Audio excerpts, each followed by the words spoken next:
मेरे सहयोगी और अजमेर के प्रबुद्ध पोल्ट्री किसान भाइयों, आपके बीच आने का मौका मिला। जो पोल्ट्री इंडिया और पोल्ट्री पंच की वजह से हम यहाँ आपके बीच में आ पाए हैं, और जो भी हमें टॉपिक दिया गया उसके ऊपर आपको बताने का कोशिश करेंगे कि आज के टाइम में वो चला देंगे बायोसिक्योरिटी का क्या महत्व है पोल्ट्री फार्मिंग में। जैसा हम जानते हैं कि पिछले कुछ सालों से पूरे पोल्ट्री व्यवसाय है उसमें वायरल डिजीज़ का बहुत बड़ा हमारा नुकसान करते हैं, और उससे बचने के लिए अब हमें वो उपाय करने पड़ते हैं जो पुराने टाइम में बीमारियां नहीं थी, नई नई बीमारियां आ जा रही हैं।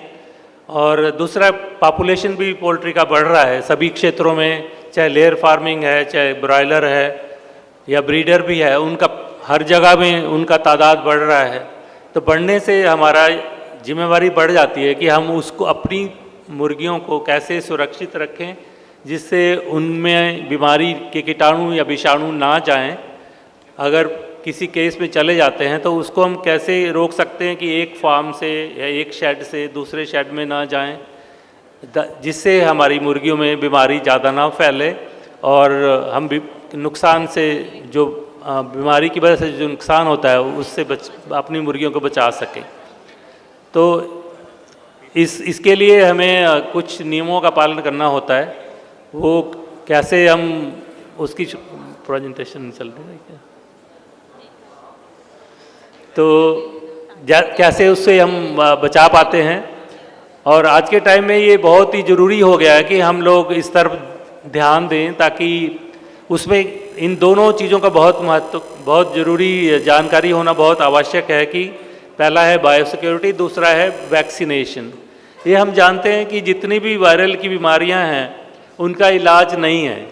इवन आदमियों की वायरस की बीमारियों का भी अभी तक इलाज नहीं है। साइंस बहुत तरक्की कर रहे हैं, लेकिन उसके साथ ही ये भी हमें मालूम है कि जितनी भी वायरल की बीमारियां आ रही हैं, चैलेंजेस आ रहे हैं, उसके लिए हमें वैक्सीन पे ही निर्भर होना पड़ता है। जैसे हम जानते हैं कोविड आया था, कोविड की बीमारी आई, महामारी थी, वर्ल्ड ओवर सारी दुनिया में, बहुत सारे देशों में बहुत नुकसान किया आदमियों में। तो वो उसके लिए भी हमें वैक्सीन का ही सहारा लेना पड़ा है उससे बचने के लिए, और बायोसिक्योरिटी का सहारा लेना पड़ा।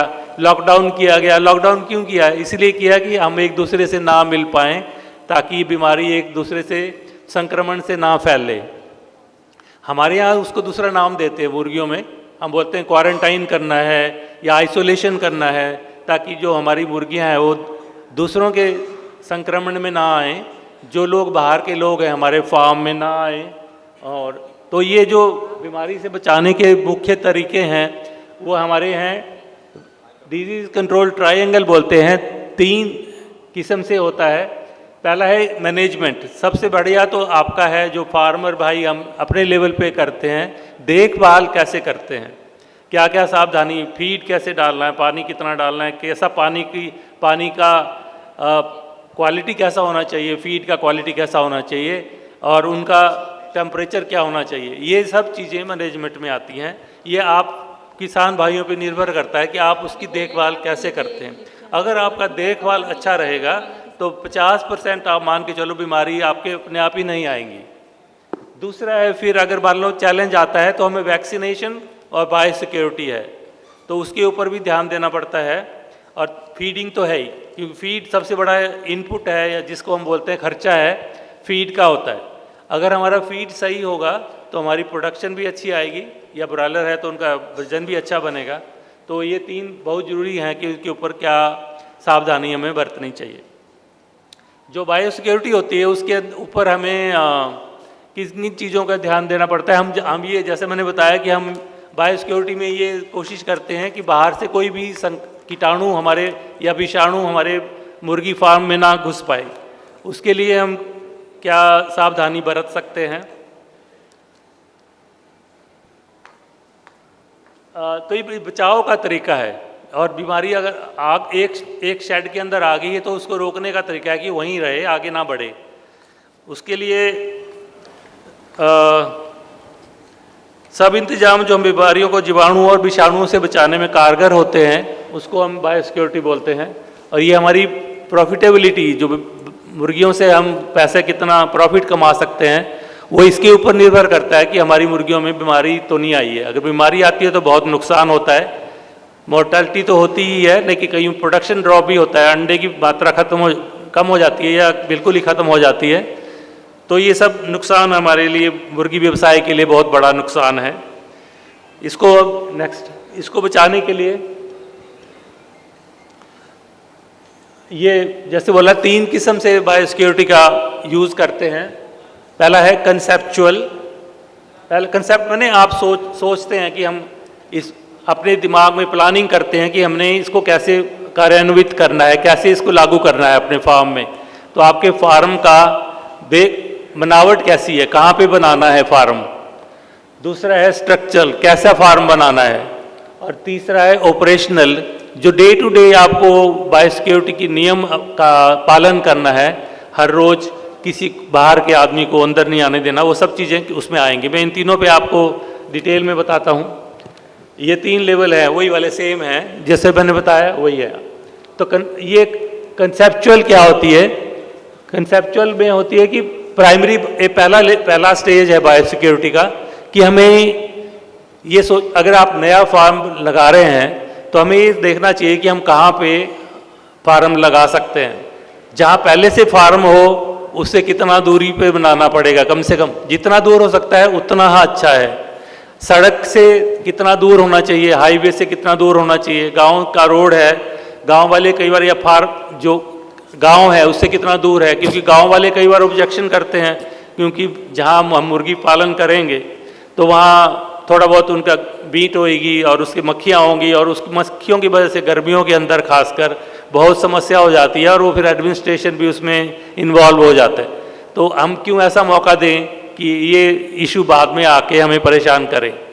तो इसलिए गाँव से दूर, दूसरे फार्मों से दूर, जो भी फार्म आप बनाने की सोचें वो ऐसी जगह बनाएं जो बड़ा आइसोलेटेड हो, अलग हो, मतलब कोशिश ये करें।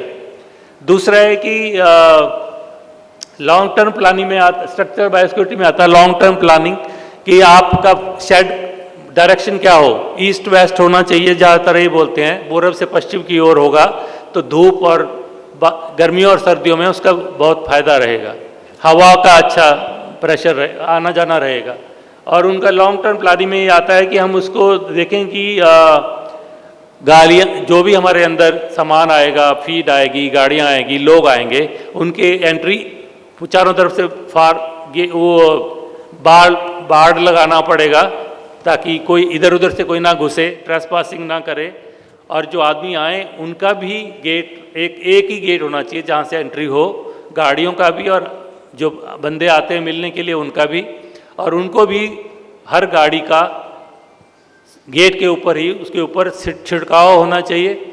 और जो आदमी भी, बंदे भी आ रहे हैं, चाहे किसी कंपनी के हैं, किसी इक्विपमेंट वाले हैं, फीड वाले हैं, तो उनको भी उसमें से पास होना पड़ेगा, उनको भी डिसइंफेक्शन होके ही अंदर जाना है। खासकर उनके जूते, अगर वो अलग अलग फार्मों पे एक दिन में जाते हैं तो एक किसी भी फार्म से वो अगर वो होके आए हैं तो ज़रूरी है, हो सकता है उनके जूतों के साथ बींट लग के आई है और वो आपके फार्म पे आके बीमारी फैला सकती है।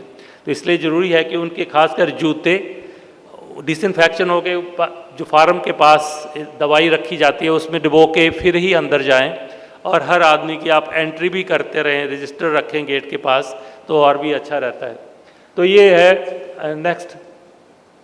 इसको करने के लिए ज़रूरी है कि हम इसके ये बाउंड्री वाल होना चाहिए, कितना ऊंचा फेंस होना चाहिए वो आप डिसाइड कर सकते हैं, जिससे कि जंगली जानवर भी अंदर ना आ जाएं, कुत्ते बिल्ली ना आए, और जो जंगली पक्षी हैं वो उनको भी बैठने की कोई ऐसी जगह ना मिले जिससे वो हमारे फार्म के अंदर, क्योंकि बहुत से जंगली पक्षी हमें मालूम है कि बहुत बीमारियां लेके कई बार आते हैं।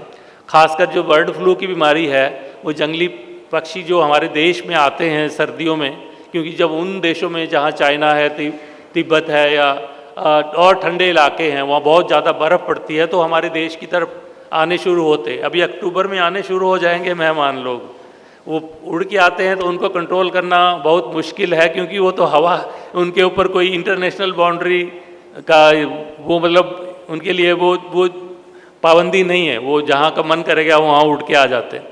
इसलिए ज़रूरी है कि हमें ऐसी जगह ना देनी, क्योंकि वो पानी वाली जगह में ज़्यादातर पानी के पक्षी होते हैं। जहाँ पानी ज़्यादा होगा वहाँ पे आएंगे, वहाँ रुकेंगे, और वहाँ पे अगर वो बीमारी अपने साथ लेके आते हैं, अपने जिस देश से आते हैं, और वो उस जगह में पानी को पहले उस पानी को गंदा करेंगे, उससे फिर वहाँ के जो छोटे पक्षी हैं, चिड़िया, तोते हैं, उनमें बीमारी जाएगी, और उससे फिर हमारी मुर्गियों में बीमारी आती है। बर्ड फ्लू के लिए खासकर ये बहुत बड़ा एक चक्कर बन जाता है, जिसकी वजह से हम कहते हैं कि सर्दियों में आते ही बर्ड फ्लू की बीमारी क्यों आती है। वो इसी वजह से आती है कि उन दिनों में वो हमारे यहाँ देश में आते हैं, फिर वो यहाँ रुकते हैं, और वो यहाँ मार्च में फिर जाना शुरू कर देते हैं। तो 3-4 महीने वो हमारे यहीं घूमते रहते हैं, अलग अलग जगह पूरे हिंदुस्तान में जहाँ जहाँ उनको पानी मिलता है वहाँ वो रुक जाते हैं। तो इसलिए उनके लिए ज़रूरी है। इसलिए हमारा दूसरा है कि फुटपाथ होना चाहिए हर फार्म के एंट्री पे, जहाँ पे जूतों को उसको डुबो के फिर अंदर जाएं, या अलग चप्पल रख लें, हर शेड की भी अलग चप्पल रख लें। हर जो आपके काम करने वाले वर्कर हैं उनके लिए भी अगर आप अलग से ड्रेस भी रखेंगे या चप्पल रखेंगे, चप्पल तो बहुत ज़रूरी है कि अलग होना चाहिए शेड वाले लेबर के लिए भी, और जो बाहर से नए जो आपके अंदर विजिटर आ रहे हैं उनके लिए भी चप्पलों का इंतजाम रखेंगे तो अच्छा रहता है। अंदर के अंदर ये इक्विपमेंट हैं, जो सप्लाईज़ हैं, जो भी सामान आता है वो भी, जैसे वैक्सीनेटर कोई आ गया, वैक्सीनेशन करने वाला आ जाता है, तो उसका भी जो सामान आता है उसके ऊपर भी स्प्रे बहुत अच्छे से होना चाहिए, क्योंकि वो कई फार्मों पे होके लेके आता है और वो अपने साथ बीमारी लाने के चांसेस ज़्यादा होते हैं। एक फार्म से दूसरे फार्म में फिर वो फैलने की उम्मीद हो जाती है, तो उस पर बहुत ध्यान देने की ज़रूरत है। ये उसी में है कि आपका फ़र्श कैसा होना चाहिए जिसमें साफ़ सफाई में हमें फ़ायदा मिले। तो अगर फ़र्श आपका पक्का होगा, सीमेंटेड फर्श होगा, कंक्रीट का होगा, तो साफ़ सफाई में आसानी होती। अब क्योंकि केज वाली लेयर तो सारी केज वाली रहती हैं, तो केज के लिए भी पक्का फर्श होगा और केज उसके ऊपर लगेंगे, तो वो आपके लिए बहुत अच्छा रहेगा। फीड, लीटर और इक्विपमेंट की जो स्टोरेज है वो अलग अलग होना चाहिए। कई बार क्या होता है कि लोग फार्म के अंदर ही फीड को स्टोर करके रख लेते हैं, जहाँ मुर्गियाँ रखी हैं उसी शेड के अंदर फीड को स्टोर करते हैं। वो आज के टाइम में, जैसा आजकल का मौसम है, इस बार बारिश बहुत ज़्यादा हुआ है और बारिश है और उमस भी ज़्यादा है, तापमान ज़्यादा है। इस मौसम में अगर आप फार्म के अंदर फीड स्टोर करोगे तो उसमें माइकोटॉक्सिन, जो फीड में पॉइजन बनने की समस्या है, उसका ज़्यादा हो जाती है, क्योंकि वो उसको लिए माफिक जितना तापमान है वो मिलता है और गर्मी भी मिलती है, तापमान भी मिलती है और उमस भी मिलती है, गर्मी मतलब मॉइस्चर भी मिलता है। इसकी वजह से उसमें माइकोटॉक्सिन ज़्यादा बनता है। इसलिए उसके लिए शेड के अंदर नहीं, फीड का स्टोर अलग हो, और जहाँ इक्विपमेंट रखते हैं, जो आपकी मशीन है, केजीज हैं, क्रेट्स हैं, उसको रखने की अलग स्टोर रहना चाहिए। ये जो भी आपका सामान होता है फार्म के अंदर, उसको भी हमेशा पूरी अच्छी तरह से साफ़ सफाई होते रहना चाहिए, स्प्रे करके उसको भी साफ़ सफाई करके फिर धूप में सुखा दीजिए। धूप भी एक बहुत अच्छा जरिया है कीटाणु को रहित करने का। पहला तो एक सुखाने के काम आएगी धूप, दूसरा कीटाणु रहित भी करता है। लेकिन पहले धो के स्प्रे करके फिर आप उसको धूप में रखिए। अब ऑपरेशनल डे टू डे में हमें क्या करना चाहिए, हर रोज़ ये इसको फॉलो करना है हमें। जैसे कि कोई भी बाहर से नया आदमी मिलने आता है हमारे से फार्म पे, तो उसको कैसे एंट्री करनी, अलाउ करनी है कि नहीं करनी है। जो बहुत ही ज़रूरी हो, जो बहुत अंदर आने के लिए, उनको फिर वहाँ उस गेट से ही जाने देना है। जो ज़्यादा ज़रूरी ना हो उनको अंदर ना आने दें। और डेली का ये क्लीनिंग कैसे होनी चाहिए, साफ़ सफाई कैसे होनी है। पहले साफ़ सफाई करोगे, उसके बाद स्प्रे कितने दिन में, हफ्ते में 2 बार, अगर कोई बीमारी नहीं है तब भी करना बहुत ज़रूरी है आज के टाइम में। जैसे बहुत सारी किस्म की स्प्रे आती है, बहुत सारे किसान भाइयों को ये स्प्रे के नाम मालूम ही है, बैंकीज की यूज़ करते हैं तो B904 है, विरकोन है, ऐसी ऐसी बहुत सारी दवाएं हैं जो मार्केट में उपलब्ध हैं। आप किसी भी दवा का इस्तेमाल कर सकते हैं, जो कम से कम हफ्ते में 1 बार या हफ्ते में 2 बार, जब मुर्गियां बिल्कुल स्वस्थ हैं तब भी कीजिए, ताकि कोई भी समस्या कीटाणु विषाणु बीमारी अंदर ना आई हो। और वो मुर्गियों पे डायरेक्ट नहीं मारना है, उसको थोड़ा ऊपर की तरफ फुहारा करके करिए, तो हवा में भी जो कीटाणु हैं उनको भी बिठा के वो नीचे ले आएंगे और उसमें वातावरण में कोई भी कीटाणु नहीं बचेंगे। जो भी आपको फार्म के अंदर घूम के देखो, हर रोज़ आप फार्म पे जाते हो, एक ये ध्यान रखो कि सब शेड जैसे ग्रोइंग चिक्स पहले आते हैं, उनका जो फार्म है या उनका शेड है वो अलग होना चाहिए, और ग्रोइंग जैसे चिक्स और ग्रोइंग का एक शेड हो, और ग्रोइंग के बाद लेइंग में वो अलग शेड में जाएं, तो उसमें आपको अगर कोई दिक्कत आती है तो कंट्रोल करने में आसानी रहती है। अगर आपका एक ही शेड है, उसमें ग्रोइंग भी है और चिक्स भी है, ग्रोइंग भी है और लेइंग भी है, तो उसमें मुश्किल हो जाती है। अगर कोई एक समस्या आ जाती है तो उसको कंट्रोल करना मुश्किल हो जाता है। अभी अगर ये एक ग्रोइंग का शेड होगा तो आप उसको फिर बारी बारी से साफ़ सफाई कर सकते हो, जब तक नई मुर्गी आएंगी तब तक वो आप फिर से तैयार हो जाएगा और उसमें आप नई मुर्गियाँ रख सकते हैं। अब जैसे मान लो आपको अगर लेइंग का शेड है, लेइंग में जैसे मान लो कभी मैरेक्स की समस्या आती है, तो जो मैरेक्स का विषाणु है वो उनके पंखों से झड़ता है, पंखों में रहता है, और पंख जब झड़ेंगे वहाँ तो वो वहाँ पड़े रहेंगे और उसमें वो सब जगह कीटाणु को फैलाते रहेंगे, और वो मैरेक्स अगली मुर्गी आएगी पहले दिन से ही उसको समस्या आने की संभावना होती है, वो इन्फेक्शन ले लेगी और मुर्गियों में मैरेक्स की समस्या आने की संभावना बढ़ जाती है। तो इसलिए पंख जो भी गिरते हैं उनके मुर्गियों के, उनको हमेशा इकट्ठा करके झाड़ू लगा के उनको जला देना चाहिए, क्योंकि उसके अंदर विषाणु रह जाते हैं जो वो मैरेक्स के खासकर वो ख़त्म नहीं होते। इसलिए उसके लिए ये थोड़ी सावधानी बरतना बहुत ज़रूरी है। और दूसरा ये हमें देखना है कि कोई बीमारी, अब आप शेड में घूम रहे हैं, पहले सबसे छोटी मुर्गी है पहले वहाँ जाइए, चिक्स हैं पहले वो देखिए, उसके बाद जो ग्रोइंग स्टेज के हैं उनको देखिए, सबसे फिर लेयर देखिए, और जो कल्स वाले बर्ड हैं उनमें सबसे लास्ट में जाइए। इस तरह के जाएंगे तो अच्छा रहेगा, क्योंकि जो बीमारी है छोटे बच्चों में सबसे जल्दी समस्या होती है, क्योंकि उनको कोई वैक्सीनेशन नहीं हुआ होता है, तो उनमें बीमारी आने की समस्या, अगर आप बड़ों में जाके फिर छोटों में आओगे तो मुश्किल हो जाता है। जो बीमार पक्षी हैं उनको तुरंत आप देख लीजिए, क्या पहला ही लक्षण आपको दिखते मालूम पड़ जाएगा कोई समस्या शुरू होने वाली है, क्योंकि बीमारी के लक्षण कुछ मुर्गियों में आ रहे हैं, तो तुरंत उनको अलग करा दीजिए और दूसरे शेडों में भी स्प्रे वगैरह का बंदोबस्त कर दीजिए, ताकि बीमारी को तुरंत रोका जा सके। जो भी पक्षी मरा हुआ दिखता है उसका तुरंत पोस्टमार्टम कराइए, जांच कराइए डॉक्टर साहिबान से, ताकि ये मालूम पड़ पाए कि कोई ऐसी बीमारी तो नहीं है जो संक्रामक होगी और बहुत जल्दी फैलने वाली होगी, जो ज़्यादा नुकसान कर सकती होगी। तो वो चेकअप कराते रहिए। 2-4 भी मॉर्टेलिटी होती है तो उससे आइडिया लग जाता है, डॉक्टर साहब आपको बता देंगे कि अभी कोई बड़ी समस्या आने वाली तो नहीं है। तो उसके हिसाब से फिर आपको कौन सा वैक्सीन करना है, कौन से वैक्सीन का शेड्यूल आपका बना हुआ है, उसके हिसाब से आप करते रहिए। लेकिन अगर समस्या आ गई है तो एकदम से कौन सी वैक्सीन हमें बाकी शेडों में तुरंत करनी पड़ सकती है, उसका भी मालूम पड़ सकता है डॉक्टर साहब को दिखाने के बाद।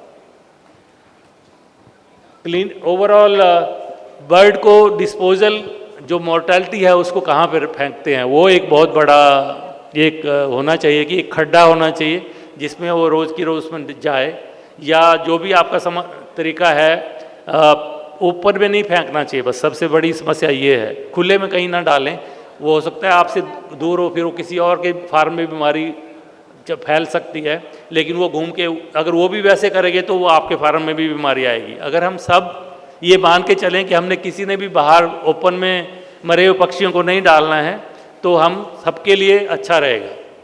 खड्डे में ही डालेंगे तो वो ज़्यादा अच्छा रहेगा, उनकी कंपोस्ट करके खाद बना के रिसाइकल करके कुछ सिस्टम बनाए, या मुर्गियों या जो मछलियों को खिलाते हैं मछलियों को डालते हैं, वो एक अलग और तरीका है। नेक्स्ट ये वही जूतों वाला है, पानी में उनके भिगो के फिर आगे जाएंगे, जो भी शेड में जाता हो, शेड में भी हर शेड में भी बाहर ये रहना चाहिए। नेक्स्ट ये कोई गाड़ी आती है तो उसके ऊपर पहले जो चाहे फीड लेके आई है, जो कोई बाहर से कोई भी बाहर की गाड़ी आती है तो उसको पहले स्प्रे करके फिर ही अंदर जाने दें। ये ऐसे ही कोई भी गाड़ी जाती है तो आपके जो ये चिक्स के रखने के इक्विपमेंट हैं उनको भी अच्छी तरह से स्प्रे कराइए, फिर उनको धूप में सुखाइए और धोने के बाद स्प्रे करा के सुखा के फिर उसको अंदर जो उनका स्टोर करने की जगह पे है वहाँ पे रखते जाइए। आसपास जो जगह बचती है दोनों शेडों के बीच में हम मान के चलते हैं कि कम से कम 50 मीटर का फासला होना चाहिए एक शेड से दूसरे शेड के बीच में, वहाँ भी कहीं गंदगी ना खिंडे ना रहे। जैसे कई बार होता है कि एक फार्म से उनका लीटर है वो गिर के बाहर निकल रहा है, और ख़ासकर मैंने अम्बाला एरिया में देखा है, और उस सरकार की तरफ से कई बार हमें चिट्ठी भी आती थी कि जाके देखो लोग कंप्लेन कर रहे हैं कि मक्खियाँ बहुत हो गई हैं, और उनके गांव में लोग कंप्लेन करते हैं कि हमारे शादियाँ नहीं हो रही बच्चों की, क्योंकि जो भी रिश्ते वाले आते हैं उनको चाय परोसते हैं तो उसमें जब तक चाय देते हैं उसमें मक्खी गिर जाती है, वो बोलते हैं यहाँ तो नहीं करेंगे शादी, तो ये समस्या बन जाती है। तो इसलिए अगर आप साफ़ सफाई का ध्यान रखेंगे तो इससे हम इन समस्याओं से भी बच सकते हैं, और अननेसेसरी जो सरकार की तरफ से वो हमारे ऊपर कानून लगा के कई फार्म बंद करा देते हैं वो समस्या नहीं आएगी। और उसके आगे जो ड्रेनेज है वो अच्छा होना चाहिए ताकि कोई पानी गंदगी का बाहर ना आए। वो जो प्लानिंग के टाइम में आप ये सोच लेंगे तो अच्छा रहेगा। और जो अगर जंगली घास उगा हुआ है, क्योंकि इस बार बारिश बहुत हुआ है बरसात में, तो उसकी घास को भी कटवा दीजिए, और कोई पेड़ ऐसा ना हो जिसके ऊपर जंगली पक्षी आके बैठ सकें। छाया के लिए कई बार जरूरत पड़ती है, लेकिन फिर भी थोड़ा फार्म शेड से थोड़ा दूर रहेंगे तो अच्छा रहता है। नेक्स्ट, तो ये जो मुख्य पॉइंट है भाई, ये बायो सिक्योरिटी के क्या क्या होने चाहिए। सिलेक्शन ऑफ फार्म साइट की, आपका फार्म कहाँ पे आप लगाएं, उसकी जगह कैसी होनी चाहिए, सबसे पहला ये है। अगर नया फार्म लगाते हैं तो फेंसिंग होनी चाहिए चारों तरफ आपके फार्म के। तीसरा ए सिंगल एंट्री होनी चाहिए फार्म की, एक जगह से ही सारे एंट्री कर सकें। फुटपाथ होना चाहिए, और गाड़ी की एंट्री के लिए वहाँ पे स्प्रे होना चाहिए। विजिटर कोई हर कोई अंदर ना घुसे, इसलिए उसके ऊपर कंट्रोल होना चाहिए कि हर कोई अंदर ना जा पाए शेड में, फार्म में। व्हीकल की साफ सफाई और उसकी स्प्रे होना चाहिए। वर्कर की साफ सफाई के ऊपर भी वर्कर को हमें गाइड करते रहना चाहिए कि उसने अपनी हाथों की सफाई करते रहना है, और अब कपड़े भी उनको साफ करते रहना है, और चप्पल उनको बदल के ही जाना है एक शेड से दूसरे शेड में जाना है तो।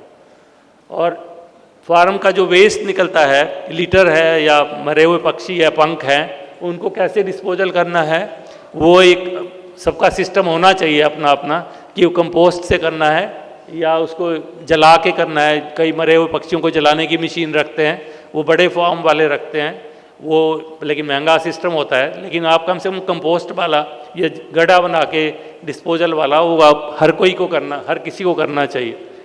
चूहे का कंट्रोल, और जो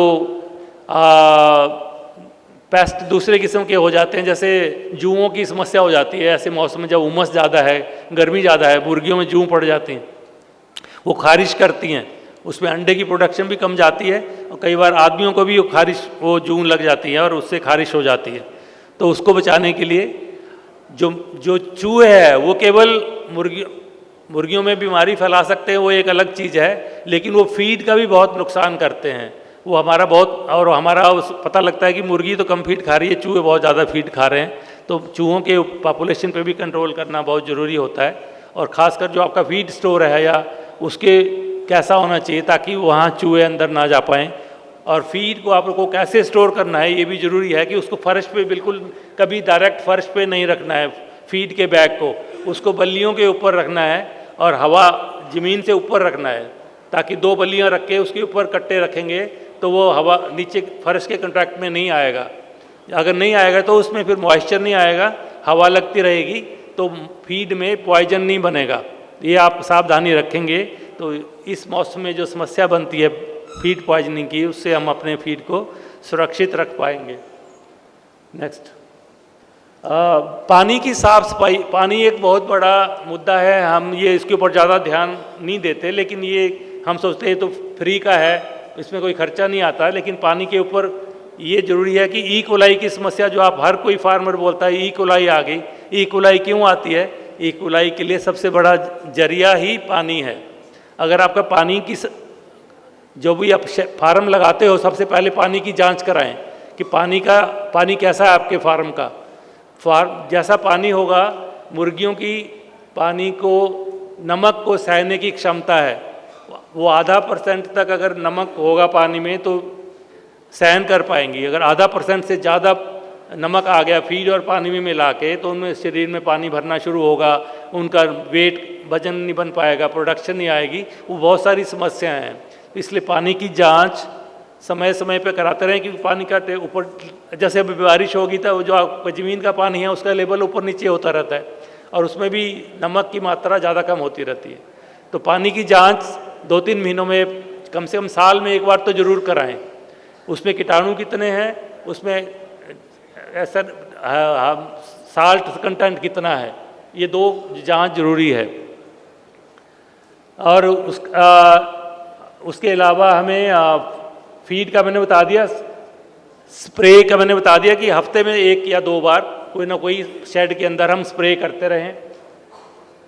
अगर हमें कोई समस्या आती है तो तुरंत हमें कुछ सैंपल लेके लैब से भी जांच करानी चाहिए। आपके यहाँ 21 की लैब है तो उनकी सहायता ले सकते हैं और उनको सैंपल भेज के पता लगा सकते हैं कि हमारे यहाँ जो वैक्सीन लगी है वो, उसका बचाव कितना आया हुआ है, बचाव प्रॉपर है। अगर आसपास कोई बीमारी फैली है, मानो रानीखेत कोई फैल रही है, तो आप अपनी मुर्गियों में पता करा सकते हैं कि हमारी मुर्गियों में बचाव की क्षमता है या हमें और वैक्सीन करनी पड़ेगी। वो हमें, आपको उस लैब के खून की जांच से मालूम पड़ जाएगा।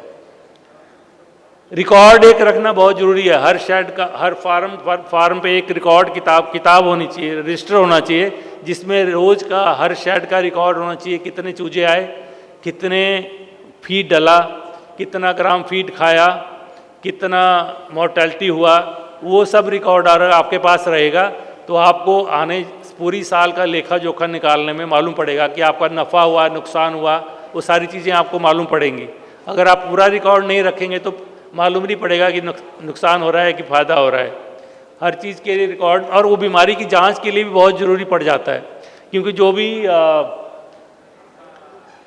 भी आप सामान लेते हैं, जैसे वैक्सीन लेते हो, उसका भी आपको हर रिकॉर्ड रखना चाहिए कि हमने कौन सी कंपनी की वैक्सीन ली, उसका नाम क्या था वैक्सीन का, उसमें कौन कौन से वैक्सीन के अंदर कितने किस्म के विषाणु थे, कीटाणु थे, उनको स्टोर करने का तापमान कितना लिखा हुआ है उसके ऊपर, वो आप कापी पे चिपका के रख लीजिए, ताकि आपको आगे के लिए भी पता लगेगा कि हमने ये वैक्सीन इस तारीख को किया था, और ताकि जब कोई समस्या आती है तो आप उसका, या आपको आइडिया रहे कि हमने कौन कौन से वैक्सीन कर रखे हैं और ये समस्या इसकी वजह से तो नहीं आ रही है।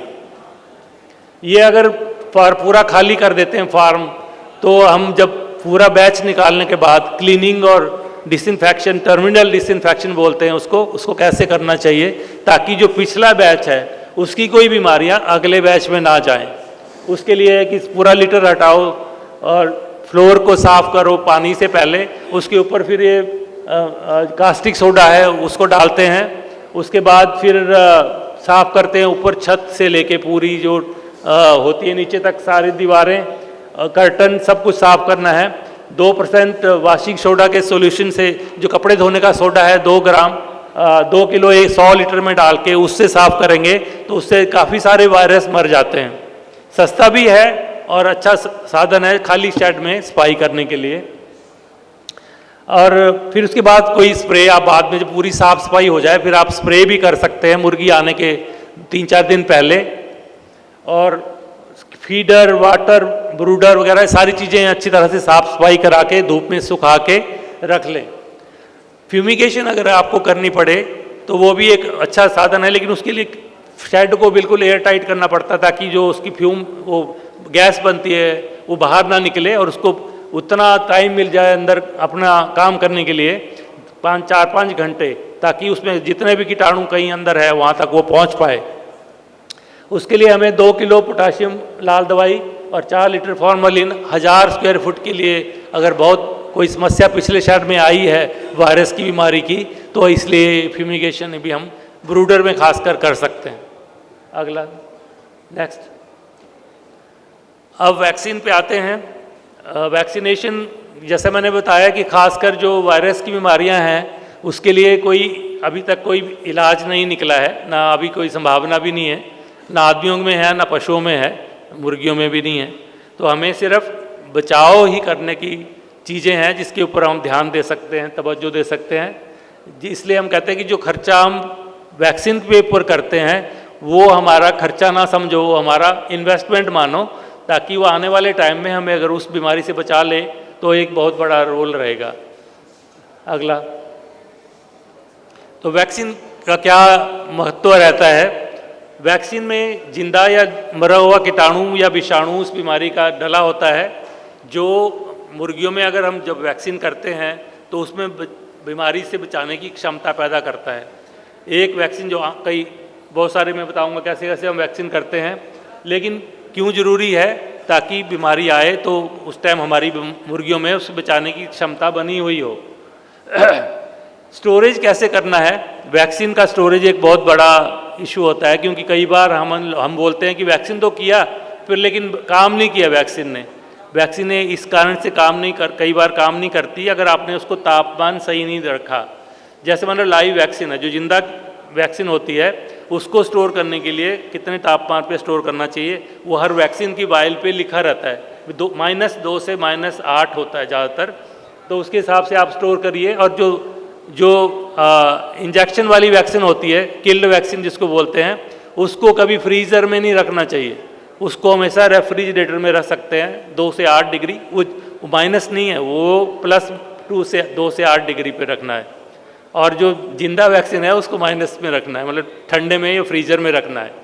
तो ये सावधानी रखेंगे। और जैसे जब तक लगा रहे हैं उसको, मुर्गियों के शेड में भी लगा रहे हैं, तो उसको भी आइस के अंदर जिंदा वैक्सीन है तो आइस में रख के ही उसको चलाते रहें और लगाते रहें। और जो किल्ड वैक्सीन है उसको पहले हिलाते रहें बार बार, जब भी उसको इंजेक्शन में लगाते हैं तो भी इसको बार बार हिलाते, क्योंकि बैठ जाती है नीचे तो वायरस नीचे रह जाएगा, तेल ऊपर रह जाएगा, तो उनको बीच बीच में हिलाते रहिए। इसके लिए कैसे करना है? पहले हेल्दी बर्ड, पहले देखना है कोई शेड में बीमार पक्षी तो नहीं है, क्योंकि अगर बीमार पक्षी में आप इंजेक्शन लगाओगे तो वो सुई फिर दूसरे पक्षी में जाएगी, तो उससे सब में बीमारी फैलने की संभावना हो जाती है। तो इसलिए ऐसा है कि पहले बीमार पक्षियों को अलग कर लो, उनको लगाना भी है वैक्सीन, उनको अलग कर लो, बिल्कुल शेड से अलग रख के उनको सबसे लास्ट में लगाइए। पहले जितने भी स्वस्थ पक्षी हैं उनको वैक्सीन लगना चाहिए। एक बार जांच करके पूरे शेड में देख लीजिए, कोई स्वस्थ पक्षी दिख रहा है, कोई ढीला है, बीमार है, उसको अलग कर दीजिए, उसको वैक्सीन मत लगाएं उस टाइम, खासकर किल्ड वैक्सीन। अब ये वैक्सीन करने के कौन कौन से तरीके हैं ये आप लोग सभी जानते हैं कि इंट्राकुलर, नेजल, या आँख में डालते हैं या नाक में डालते हैं। अब ये मान के चलो कि पक्षियों में बीमारी कहाँ से आती है? आप पक्षियों में क्या, हमारे आदमियों में भी कहाँ से आती है? या तो हमारे आँख से जाएगी, या नाक से जाएगी, या मुंह से जाएगी। जो वायरस की बीमारियां हैं, ज़्यादातर जितने भी वायरस की बीमारियां, हम खांसते हैं, छींकते हैं, कैसे विषाणु हमारे अंदर जाता है? या तो आँख में चला जाता है, या नाक में सांस के द्वारा चला जाता है, या हम कोई चीज़ खाते हैं तो उसके साथ हमारे शरीर में जाता है। ये 3 रास्ते हैं जहाँ से बीमारी अंदर जाती है।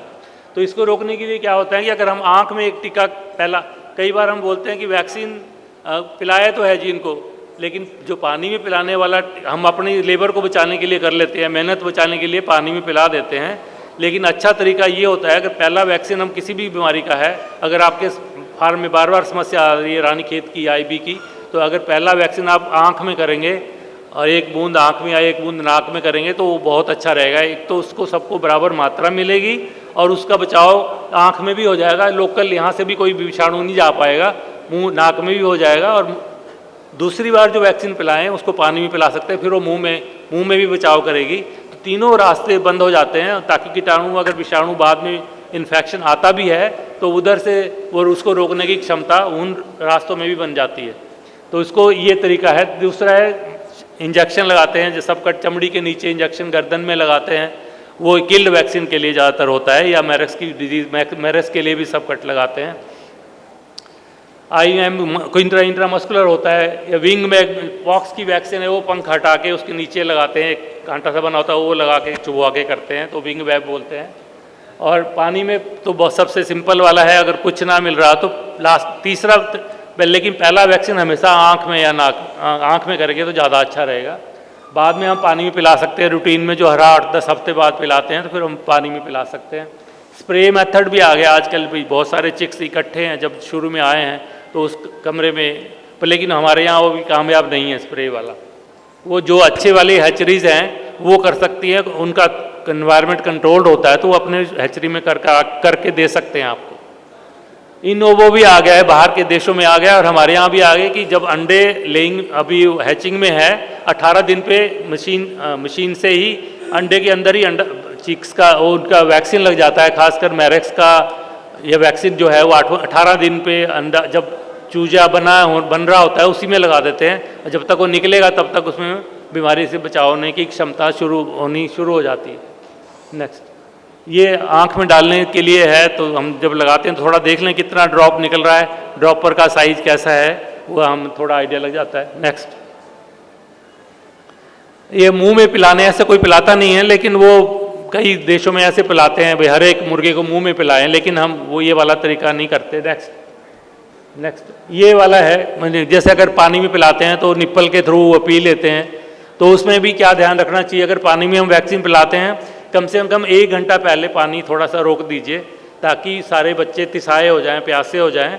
और जैसे हम वैक्सीन वाला पानी दें तो कम से कम इतना पानी दें सिर्फ 1-1.5 घंटे में वो ख़त्म हो जाए और वो सारे बच्चे उसको पी लें, कोई भी बच्चा रह ना जाए जो पानी ना पिए।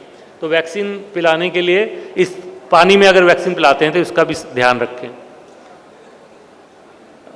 जो बैक्टीरिया की बीमारियां हैं, कीटाणु जनित रोग हैं, उसके लिए कौन कौन सी बीमारियां हैं जिनके लिए हमारे पास वैक्सीन है। पहले है फाउल टाइफाइड, पहले आती थी बहुत ज़्यादा, अब तो नहीं है ज़्यादा समस्या, लेकिन पहले पेरेंट में बहुत ज़्यादा समस्या होती थी, अब नहीं है। लेकिन अगर आपको कहीं लगता है तो फाउल टाइफाइड की वैक्सीन भी आती है, कोराइजा की आती है, कई लेयर फार्मों पे कोराइजा की समस्या हो जाती है तो कोराइजा का टीका आता है। माइकोप्लाज्मा CRD जो बनती है उसका टीका भी, वैक्सीन भी आ गई है, अब कई किस्म की वैक्सीन है, जिंदा है, मुर्दा है, रिकम्बिनेंट है, सारी वैक्सीन आती हैं। साल्मोनेला की वैक्सीन आती है और फाउल कॉलरा की आती है। जो वायरल की वैक्सीन है, वायरल की बीमारियां हैं, उनके लिए बहुत आवश्यक है कि वो उसके लिए वैक्सीनेशन मस्ट है, वो तो करना ही करना पड़ेगा। जो भी बीमारी आपके इलाके में है उनके लिए बचाव करना पड़ेगा, लेकिन उसके लिए ये ज़रूरी है कि आपको थोड़ा आइडिया रहे, आपके डॉक्टर साहिबान से मिलके आप ये पता लगाएं कि कौन सा वायरस हमारे इलाके में है, क्योंकि एक ही बीमारी की बहुत सारी 2-3-4 अलग अलग किस्म की वैक्सीन भी मिल जाती हैं, और किस में कौन सा वायरस है वो मालूम रहेगा तो फिर आपको बचाव उतना ही अच्छा मिलेगा जिसमें वो वायरस है जो बीमारी आपके आसपास चल रही होती है। तो मैरेस की बीमारी क्यों फेल हो जाती है, कई बार भी वैक्सीन लगाया था जी लेकिन हमारा बचाव नहीं हुआ, फिर भी बीमारी आ गई। वो इस कारण से है कि क्या हमारा जो टेम्परेचर था वो -70 पे रखते हैं। जो वैक्सीन मैरेस की वैक्सीन होती है वो लिक्विड नाइट्रोजन में आती है, और वो उसका तापमान मेंटेन रहा था कि नहीं, या उसका तापमान कहीं बढ़ गया था, वो बड़ा ध्यान देने की ज़रूरत है। अगर वो सही है तो ठीक है, नहीं कई जगह वायरस बदल गया है, जैसे साउथ में कुछ जगह में, कुछ स्टेट में, कोयम्बटूर में या साउथ में कोई वायरस बदल गया है, कहते हैं दूसरा कोई वायरस आ गया है, तो वो अभी जांच चल रही है, वो लैब में जांच कर रहे हैं अभी कौन सा वायरस आ गया, नया आ गया, तो फिर नई वैक्सीन आएगी, वो उसको अच्छे ढंग से बचाव कर पाएगी। रानीखेत की बीमारी जैसे है बहुत टाइम से हम देखते थे लासोटा पिला के हमारा काम चल जाता था, लेकिन अभी हम देख रहे हैं कई फार्मों पे लासोटा या किल्ड वैक्सीन करने के बाद भी फिर रानीखेत आ जाती है। क्यों आ जाती है? क्योंकि उसमें भी वायरस बदल गया है, बहुत से जगहों में, बहुत से हमारे हरियाणा में खासकर वायरस बदल गया है, तो वहाँ दूसरे जीनोटाइप 7 है, नया वायरस आ चुका है। बहुत सारी कंपनियों ने वैक्सीन में डाल दिया है, वो जो किल्ड वैक्सीन है उसके अंदर डाल दिया है, वैंकी ने भी डाला होगा, दूसरी कंपनियों ने भी, कईयों ने डाल दिया होगा। तो वो ध्यान रखें कि एक अगर लाइव आपने कोई लसोटा या क्लोन वैक्सीन पिलाया है, उसके बाद वो किल्ड वैक्सीन भी ज़रूर लगा लें, ताकि उसमें जो जीनोटाइप 7 है उसकी बचाव क्षमता भी उसमें आ जाए। और दूसरा फिर IBD, जो IBD गंबोरों की समस्या है, वो लेयर में और ब्रॉयलर में बहुत ज़्यादा आ रही है पिछले कुछ समय से, और टाइम से हर 5-7 साल बाद ये समस्या नहीं आने से लग जाती है, क्योंकि ये वायरस अपना रूप बदल लेते हैं। जब भी हम ये लाइव वैक्सीन करते हैं तो उनका भी ये थोड़ा सा रोल रहता है कि नया वायरस कोई पैदा हो जाता है। तो इसलिए ये ध्यान रखें कि आपके एरिया में जो वैक्सीन आप पिला रहे हो वो गंभीरों की भी 3 किस्म की जिंदा भी 3 किस्म की वैक्सीन आती है, और कौन सा वैक्सीन कितने दिन पे पिलाना है ये बहुत उसके ऊपर डिपेंड करेगा कि आपकी बीमारी एरिया में कौन सी बीमारी है, कौन सा वायरस है, और उसमें बीमारी से बचाने की क्षमता जो मुर्गियां हैं उनके डे ओल्ड में कितनी क्षमता थी उनमें, तो उसके हिसाब से अगर आप करेंगे। नहीं तो उसमें वेरिएशन बचाओ, अगर आप जैसे पिछले बैच में समस्या आई है तो आप कम से कम उसका मालूम करा लें कि पिछली बार भी हमारे गंभोरो आई थी, इस बार फिर ना आ जाए, तो उसके हिसाब से वैक्सीन आप करें। फिर आईबी की समस्या है, आईबी की समस्या भी बहुत सारे उसके कई 2-3 किस्म की वैक्सीन आती हैं, तो उस हिसाब से करें। और फाउल पॉक्स की 1 बार या 2 बार करनी होती है, कि 1 बार कम से कम है, नहीं तो 2 बार भी कर सकते हैं जहाँ समस्या ज़्यादा आती है, जो माता का रोग है, चेचक का रोग है, उसके लिए। एई की समस्या ज़्यादा लेयर में नहीं होती है, पेरेंट में होती है। आईएलटी की समस्या कुछ इलाकों में साउथ में आ रही है, लेकिन इधर का मुझे मालूम नहीं है कि आईएलटी है कि नहीं है, लेकिन अब इसकी भी वैक्सीन आ गई है, इसकी भी आँख में वैक्सीन होती है, तो आप वो कर सकते हैं अगर समस्या है, लेकिन अब मुझे नहीं लगता शायद इस एरिया में भी नहीं है। लेकिन जो सबसे ज़्यादा समस्या है हमारे यहाँ वो है लो पैथोजेनिक एवियन इन्फ्लुएंजा फ्लू की समस्या, जिसको VVND बोलते हैं, BND बोल देते हैं, वेरिएंट बोल देते हैं, ND, जिसको लो पैथोजेनिक एवियन इन्फ्लुएंजा बोलते हैं। तो वो अभी वो बहुत सालों से हमारे यहाँ समस्या चल रही है, जिसकी वजह से CRD RDC बन जाती है बीमारी, और अंडे का प्रोडक्शन कम हो जाता है और मोर्टेलिटी बढ़ जाती है। वो खासकर जब ज़्यादा सर्दी पड़ती है और ज़्यादा गर्मी पड़ती है, उस मौसम में ज़्यादा आने की संभावना बढ़ जाती है। तो आप उसके लिए भी अभी भारत सरकार ने उसकी वैक्सीन अलाउ कर दी है। वैक्सीन बनाने वाले कंपनियों को, वैंकीज़ को, जितनी भी इंडिया की कंपनियां हैं वो बनानी शुरू करेंगी। अब लीगल वैक्सीन मिलनी शुरू हो जाएगी, अभी इलीगल मिलती थी, मतलब अभी तो किसी और नाम से और NDA के नाम से मिलती थी, लेकिन अब उसी नाम से मिलेगी।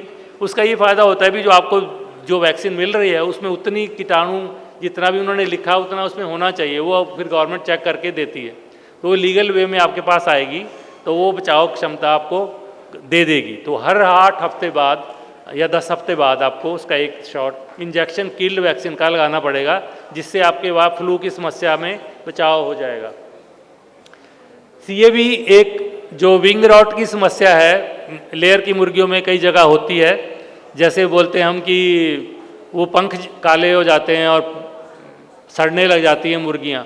वो क्यों आती है? अगर उसमें चिकन एनीमिया की कईयों में कुछ मुर्गियों में बीच में समस्या होती है, तो अगर उस तरह की समस्या आपके यहाँ फार्म में है तो आप इसकी वैक्सीन भी लगा सकते हैं। CAV चिकन एनीमिया की वैक्सीन आती है, वैंकीज़ की किल्ड वैक्सीन है, सेफ है। 6 से 7 हफ्ते में अगर आपके फार्म में समस्या है तो वो 1-2 बैच में आप लगा के देखेंगे तो आपको पता लगेगा कि हमारे यहाँ विंग रॉट नहीं आया, तो उसकी समस्या है तो आप ये लगा सकते हैं।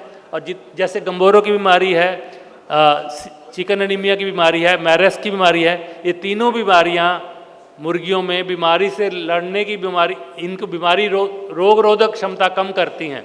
मुर्गियों में बीमारी से लड़ने की क्षमता तीनों ही वायरस कम कर देते हैं। इनको कह सकते हो मुर्गियों की एड्स का वायरस है, गंभोरो, चिकन एनीमिया और मैरेक्स, तीनों ही एड्स की तरह से काम करते हैं कि मुर्गियों में बचाव की क्षमता नहीं बचती। दूसरी बीमारियों का टीका भी लगाओगे तो भी उनकी बचाव नहीं आ पाएगा, इसलिए इन तीनों को बचाना बहुत आवश्यक है। इसलिए हम कहते हैं कि इम्यूनोसप्रेशन सबसे बड़ा इशू है। उसके ऊपर मल्होत्रा जी अपने बताएंगे कि फील्ड में इन्होंने देखा है कि क्या क्या समस्या है और उसको कैसे कंट्रोल किया जाता है। तो इम्यूनोसप्रेशन का हमें आम किसान भाई को थोड़ा जागरूकता होनी चाहिए कि इम्यूनोसप्रेशन क्या होता है। इम्यूनिटी मतलब उनमें बचाव, बीमारियों से लड़ने की क्षमता नहीं बन पाती।